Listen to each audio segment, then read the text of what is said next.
Hello everyone, my name is Klopotsel, and right now I'm gonna show you a way to have some fun with your wizards. I think we're all tired, or we got tired at some point, of Archon and critical mass specs, so I thought something different would be nice, something that while I played it through, I thought it was awesome. The build is centered around using Meteor with Meteor Shower Rune, and it's not that hard to pull off. Now, when acquiring gear for the spec and also setting up the skills, our purpose is to get as low cast cost for Meteor possible, arcane power regeneration, extra maximum arcane power, and some pickup radius. The mandatory gear you'll need will be comprised of 4 pieces of Tarasha's set: Skull Grasp, Stone of Jordan, Maras, and the weapon with lifesteal. After listing them as a robot, let's break it down a bit. Tal Helm, Armor, and Belt. Get as much defensive stats that you can. Get some pickup radius on Tal Belt also if you wish or can. Tarasha's Orb has to have high average damage. Meteor reduces casting cost of 5 arcane power and maximum arcane power. Skull Grasp, which reduces cost of Meteor by 4 arcane power affix. I was lucky I found a very cheap one with intellect and some critical hit damage. Stone of Jordan reduces cost of Meteor by 5 arcane power mod and does much damage to elites you can afford or find. Maras reduces cost of Meteor by 5 arcane power mod and as much DPS stats you can afford. The one I got here was about 21 million gold, but I don't think it's a bad investment for other specs either. Since the proc coefficient for Meteor is simply put dreadful, a lifesteal weapon is the best, although you still have to rely on health globes on high monster power. But it doesn't matter, since you still want to hunt for those to replenish your arcane power pool when you get low. Also, if it's a one with maximum arcane power, then it's even better. The rest of the gear can be anything you like, but I'll note that you'll be rather lackluster on the defenses front, since you're going to lose a bit from the gear choice you made. Let's go over the skills. Meteor with Meteor Shop. This is your main DPS skill, and only.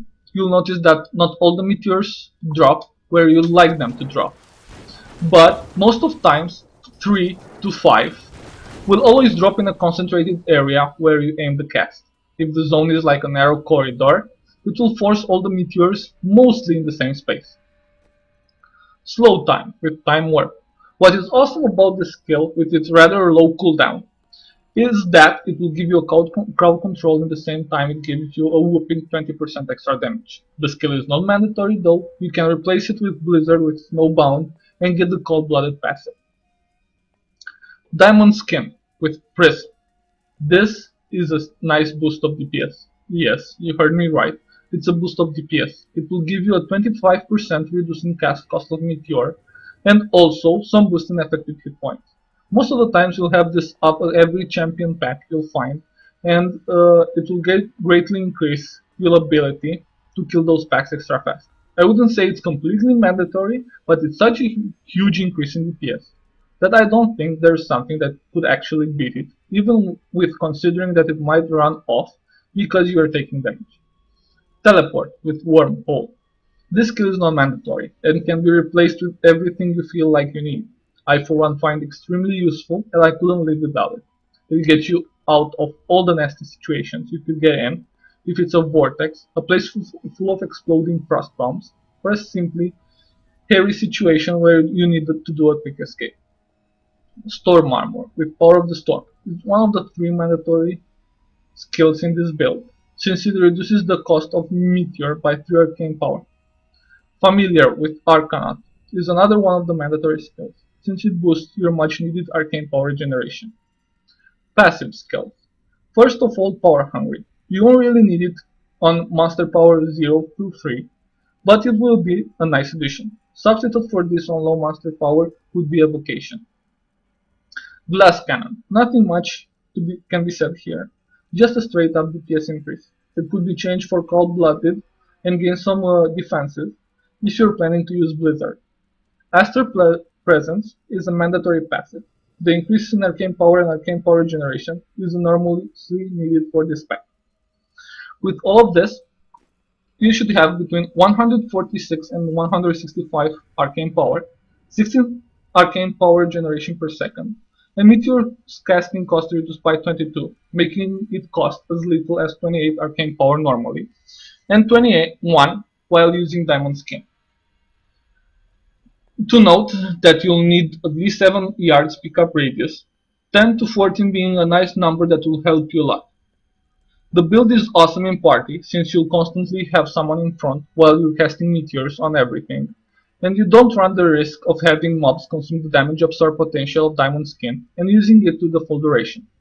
But I have successfully run this build in Solo Monster Power 5, doing a run of Vault of the Assassins in about 10 minutes.